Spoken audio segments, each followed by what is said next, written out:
Montana Territory, September 1879. The wind rolled cold off the crazy mountains, whipping dust across the wagon ruts that led into the dying town of Dry Creek. Grace Jennings stepped off the stagecoach with one hand pressed to her lower back and the other wrapped around her swollen belly. Her boots hit the dirt, her heart somewhere near her throat. 7 months along, abandoned, and with nothing to her name but a threadbare satchel and the child growing inside her. She did not look back. The stage rolled off behind her, wheels clattering down the trail like a door slamming shut. She stood still for a moment, her body aching from the ride, her eyes scanning the town's thin sprawl of buildings. Dry Creek had a saloon, a general store, a livery, and not much else. No doctor, no familiar faces, but it was far enough from Wyoming. Far enough from the man who had promised her a future and then left her with nothing. She did not even speak his name anymore. Not even alone. As the last of the dust settled, a tall man stepped out of the blacksmith's barn. He wore worn denim and a tan shirt dark with sweat at the collar. His hat was tugged low, shadowing his eyes, but when he looked up and saw her standing there with her round belly and lost expression, he froze. Their eyes met.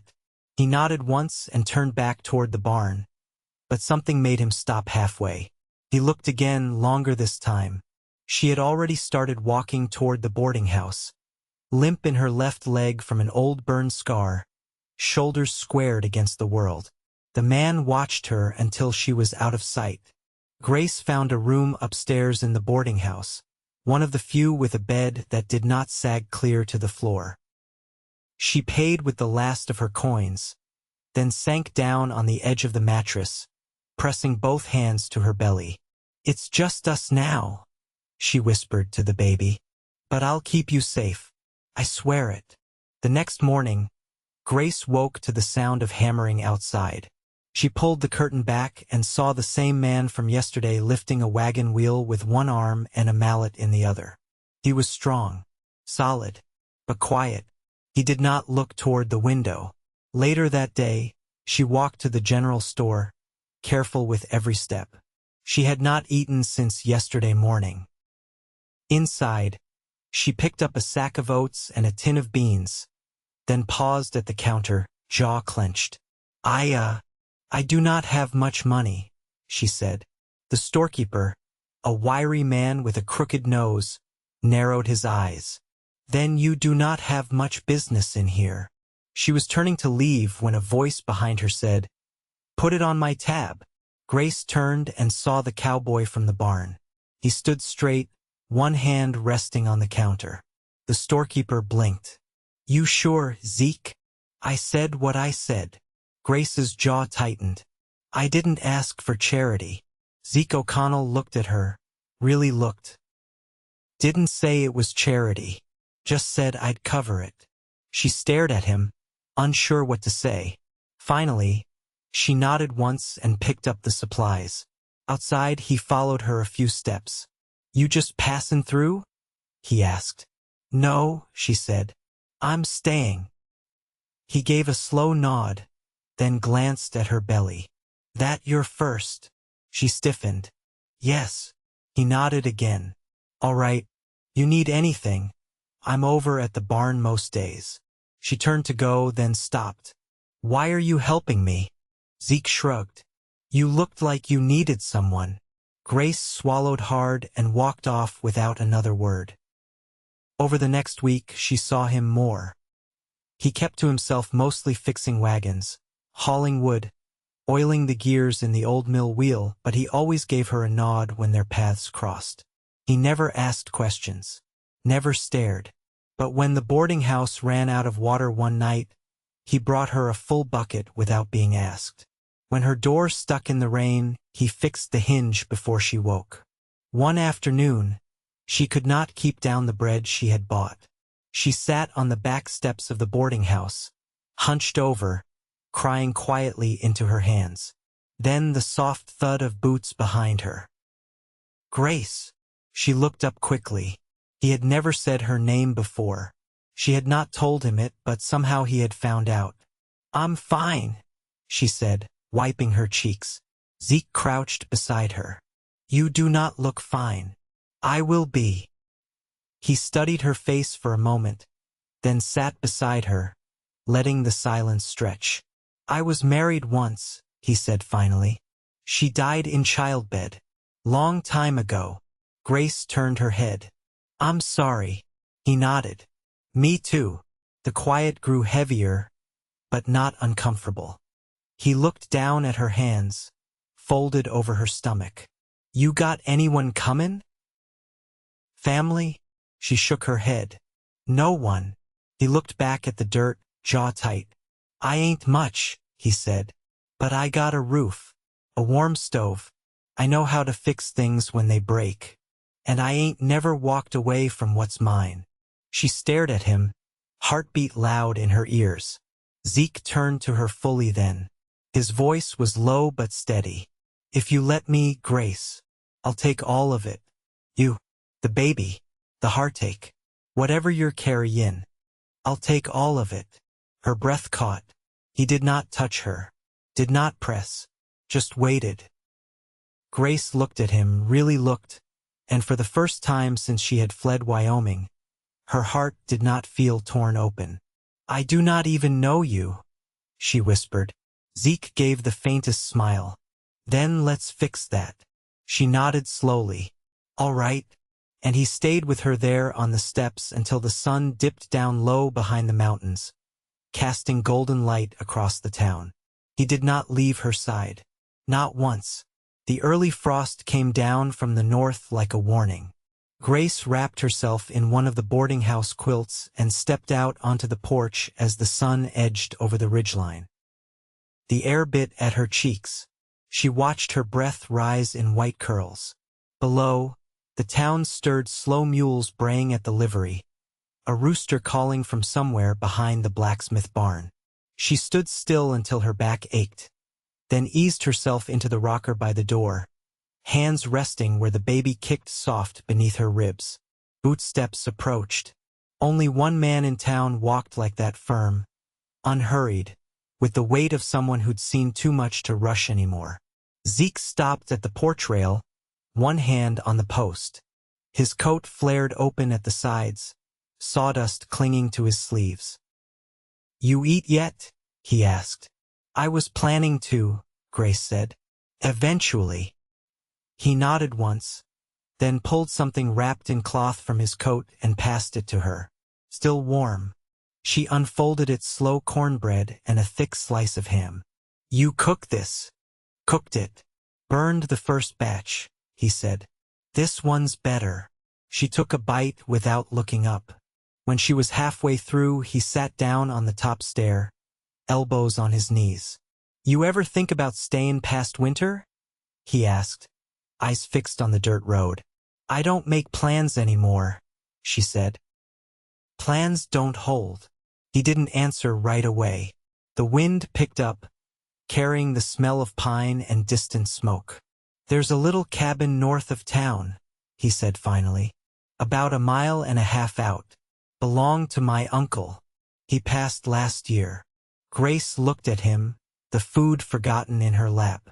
I've been patching it up some, Zeke continued. Roof holds. Stove works.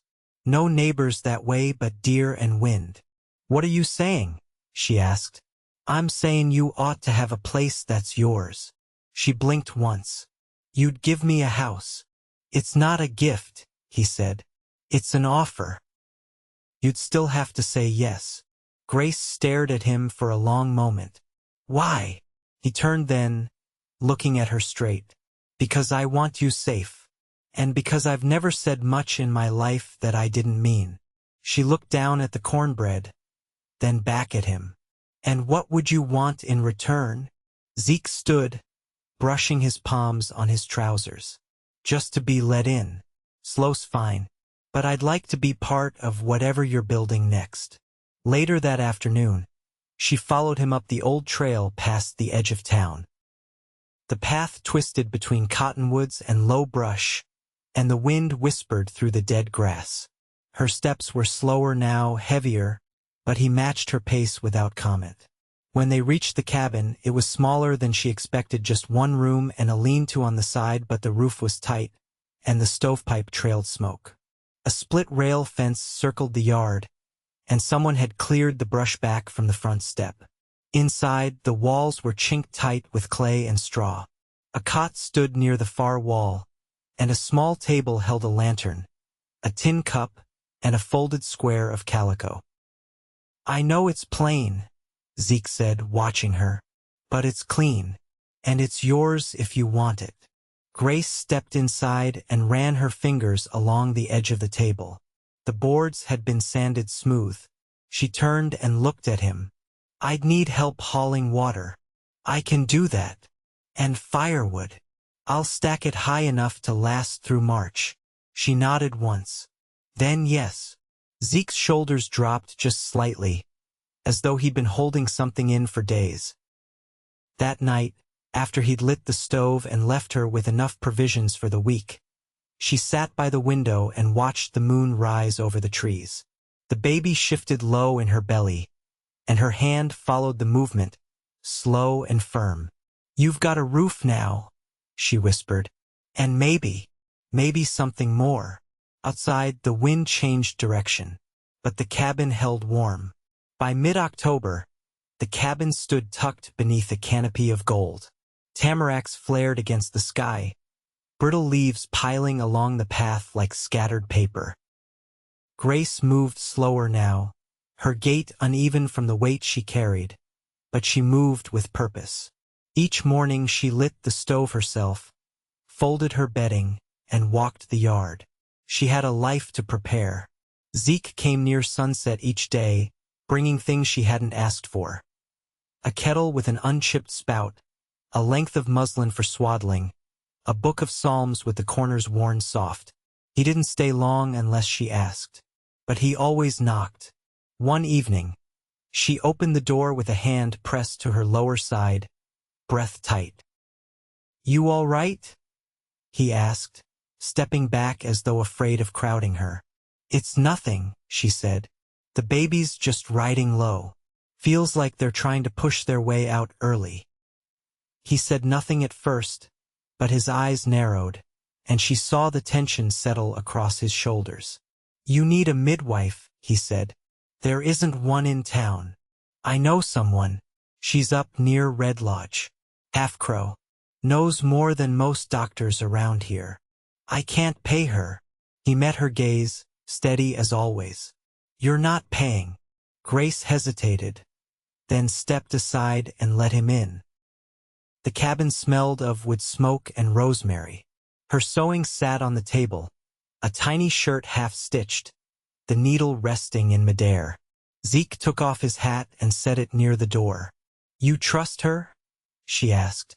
"With my own life if it came to it." Grace eased herself into the rocker. "What's her name?" "Lena. Used to ride dispatch during the war. Now she catches babies and heals gunshot wounds. She'll come if I ask." Grace nodded once. "Then ask." Zeke didn't leave right away. He stood by the hearth, watching the flames curl through the logs. "You ever held a newborn?" she asked, voice low. He glanced at her. "Once. Wasn't mine." "Are you scared?" He rubbed the back of his neck. "Of getting it wrong?" "Every day." She looked at him a long time. "Good. That means you'll try." The next morning, he left before dawn to fetch Lena. Grace sat at the table, hands folded around a mug of cooled water, trying not to imagine the worst. The ache in her hips sharpened with each hour. By late afternoon, she'd packed a satchel with linens and folded diapers, just in case. It was near dark when the wagon pulled up. Zeke climbed down first, then helped a woman down after him, tall, broad-shouldered, with long black braids and eyes sharp as flint. "You the one growing a person in there?" Lena asked, stepping inside. Grace stood, one hand on her belly. "That's me." Lena looked her over without ceremony. "Sit down. Let's see how close you are." Zeke stepped back, clearly out of his depth, and Grace gave him the faintest nod. He slipped outside. I'm not due for another month, Grace said as Lena unwrapped a cloth roll filled with herbs and instruments. Babies don't read calendars, Lena replied. But your pulse is steady. Let's keep it that way. Over the next 2 days, Lena stayed in the spare cot Zeke had brought in. She brewed teas, checked Grace's position, and taught her how to breathe when the pain came sharp. Zeke hauled water, chopped wood, and took his meals on the porch without complaint. On the third night, as the fire burned low and Lena dozed in a chair, Grace stepped outside. Zeke sat on the porch rail, hands tucked under his arms against the cold. She says we're close, Grace said. He nodded, eyes on the night sky. You afraid? I'm terrified. He turned toward her. You ain't alone. She wrapped her shawl tighter.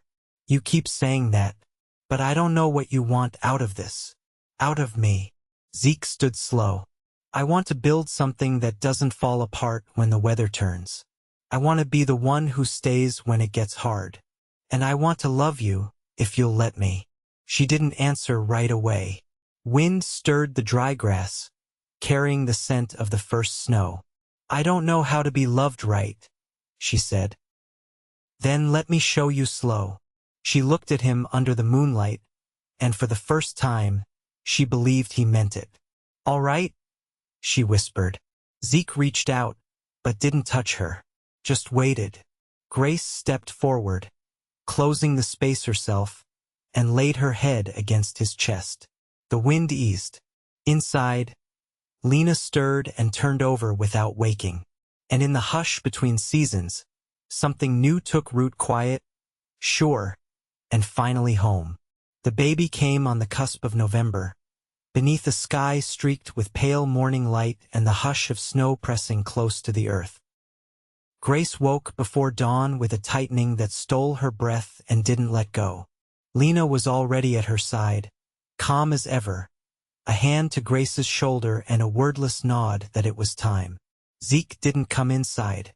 He stayed near the woodpile, splitting logs with deliberate strokes, the rhythm steady and unbroken. He didn't glance toward the cabin, but his ears caught every sound from within, every sharp breath, every muffled cry. His shirt clung to his back despite the cold. Inside, Grace labored through the aches that built like waves, fierce and rising.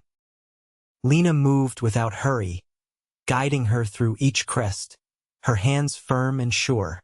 Grace gritted her teeth, sweat beading along her temple, her fingers curling tight into the blanket beneath her. I can't do this, she gasped once, voice cracking. You already are, Lena said. Breathe. The sun was high when the cries changed pitch, sharper, deeper, edged with finality.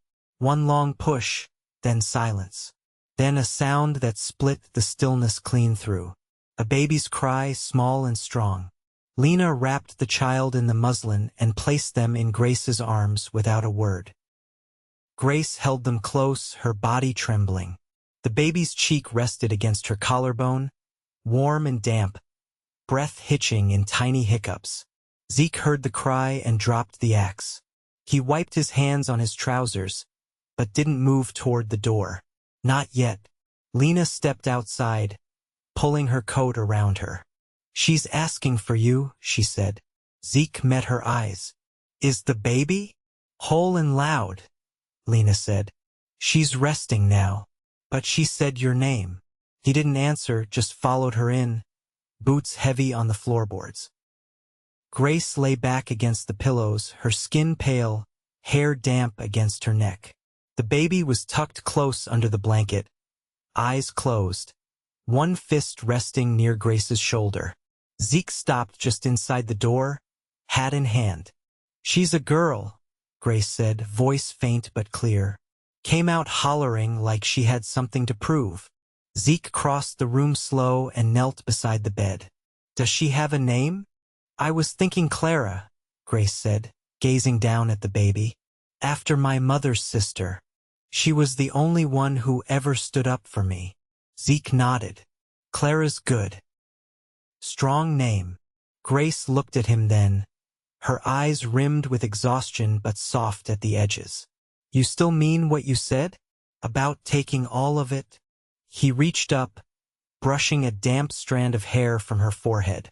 "Every part." She let her head fall back against the pillow, breath easing out in a shudder. "I don't know how this ends." "I do," he said. "With you and me and Clara. Firewood stacked high. A roof that holds. A life that don't break when the wind comes." Grace touched his wrist, her fingers rough and warm against his skin. "Then stay. I was never going anywhere." Outside, the wind shifted, carrying the scent of pine and wood smoke across the clearing. Lena packed her things without a word, her footsteps fading down the path.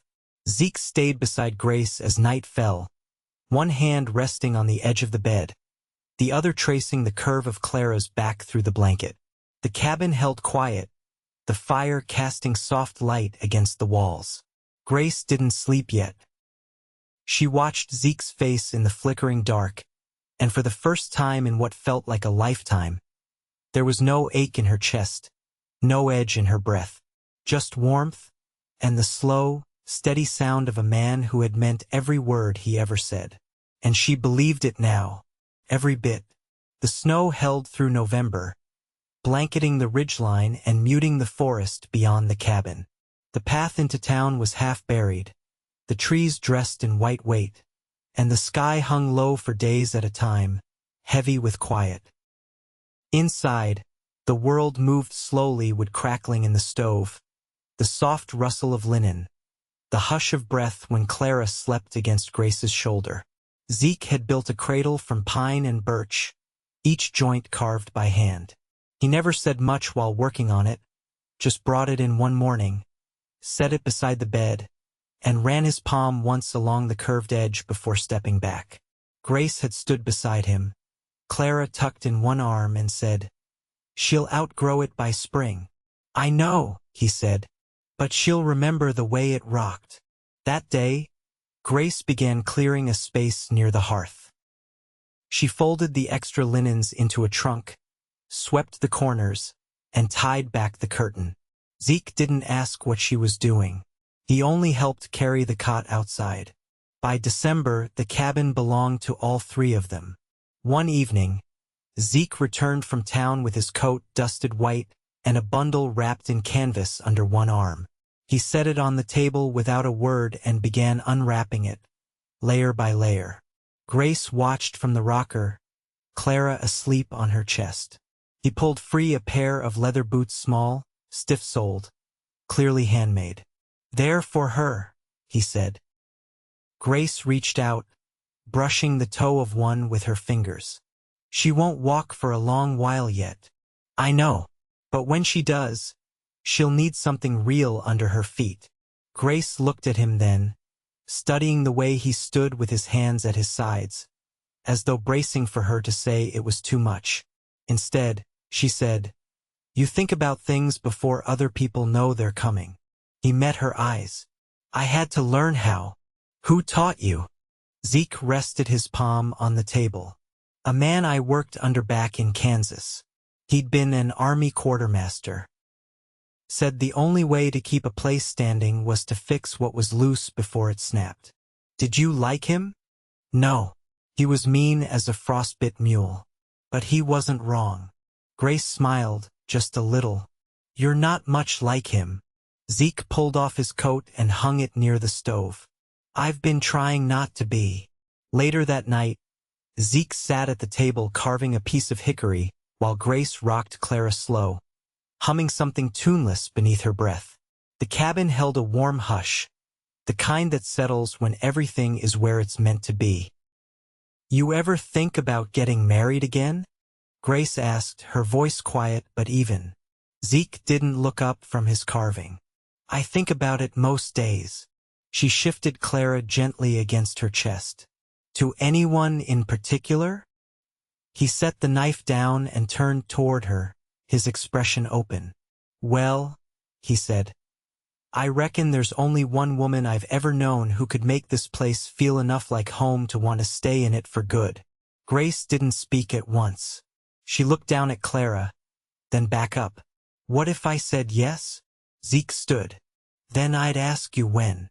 She nodded once. Spring. He crossed to her and knelt, resting one hand on hers. Grace, I don't want this because you need a roof or a name or help with Clara. I want it because I love you, plain and honest. She blinked, and her breath caught. I never thought I'd get to have something like this. You do now, he said.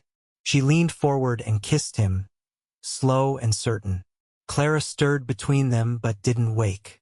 They were married in late April, just after the snowmelt ran down through the gullies and the aspens leafed out green again. Lena stood beside Grace, buttoning the back of her dress while Zeke waited outside with a sprig of wild sage pinned to his collar. The preacher from town came up the trail with a book in one hand and a walking stick in the other. The vows were spoken by the edge of the clearing, beneath the open sky. No crowd, no music, just the three of them, and the wind blowing soft through the grass. Afterward, they shared cornbread and stew at the table. Clara nestled in a sling against Zeke's chest while Grace poured coffee with steady hands.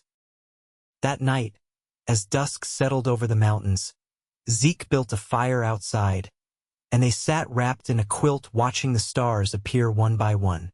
Grace leaned against him, her head resting on his shoulder, and Clara slept without a sound between them. You think she'll remember this? Grace whispered.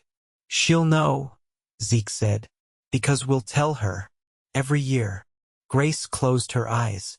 Good. And they sat like that, the three of them, beneath the cleansing dark of a new season, with nothing ahead but the long, good work of living. They had no riches, no grand story. But the roof held, the woodpile stayed dry, and the cradle rocked gently through the night. Love had found them quiet, and it stayed that way strong, steady, and true.